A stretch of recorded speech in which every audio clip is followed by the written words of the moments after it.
While everyone was talking about the Jaguar rebrand over the past week, I've been thinking about a very different and much more problematic rebrand. Zoom.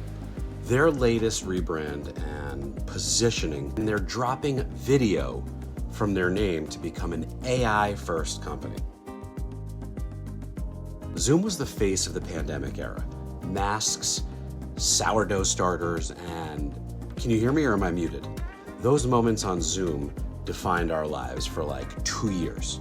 The platform became a verb, something that few brands can actually achieve. But in the post-pandemic world, Zoom is facing mounting pressures from competitors like Google Meet and Microsoft Teams, which have seamlessly integrated with existing workplace tools. So Zoom's pivot to AI is understandable. It's a way to stay relevant and innovate and expand beyond just video communication. But Zoom is not actually an AI company. It's a communication platform that uses AI technology to enhance its offerings, just like many companies now are starting to do. And that's where the repositioning starts to wobble. Claiming to be an AI-first company muddies the waters of what Zoom is and why it was valuable in the first place. Ultimately, this is marketing. Let me explain. Platforms like Zoom, whether B2B or B2C, are successful when they clearly communicate their value proposition to their users, to their customers, to their consumers. For Zoom, that's making communication easier and faster and cheaper and more reliable. AI tools like meeting summaries or email drafting, they can absolutely add value, but these tools are secondary to the broader core offering. Zoom isn't selling AI, it's selling better collaboration. This rebrand might be better suited if targeting just an investor community if they were trying to raise money, but that's not what Zoom is. Investors, we know, are hungry for companies riding the AI wave.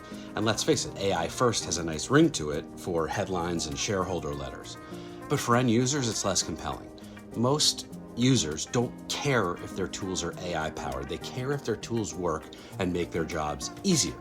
Right now, generative AI is helping augment workloads, but it's not decreasing them. If anything, many workers are being asked to do more with AI, not less.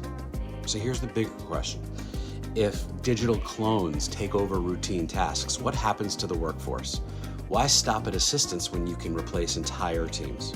That's a future that's exciting for cost-cutting execs, but devastating for economic stability. Plus, the ethical and privacy and security concerns around AI are taking on a much larger role that are not even yet something we're ready to grapple with. Should we be going in this progressive direction? Yes. But for me, Zoom's pivot to AI feels like a misguided strategic move aimed at keeping Wall Street happy, but it risks confusing its core audience. Instead of painting distant, utopian AI scenarios, Zoom should focus on showing how these tools can deliver practical, immediate value. It's about walking the walk, not just talking the buzzword-laden talk. AI doesn't need to be the headline for Zoom. It should stay in the background, quietly making communication better, smarter, and more seamless. I don't use Zoom at all anymore unless I have to. Why? Because it's not integrated into my daily life like other tools are. That's the Zoom that we initially signed up for, but that's not where we are now. So maybe instead of rethinking its positioning, it should rethink its strategic partnerships and its position in the marketplace. Sometimes less buzzwordy ambitions can actually deliver more clarity and focus.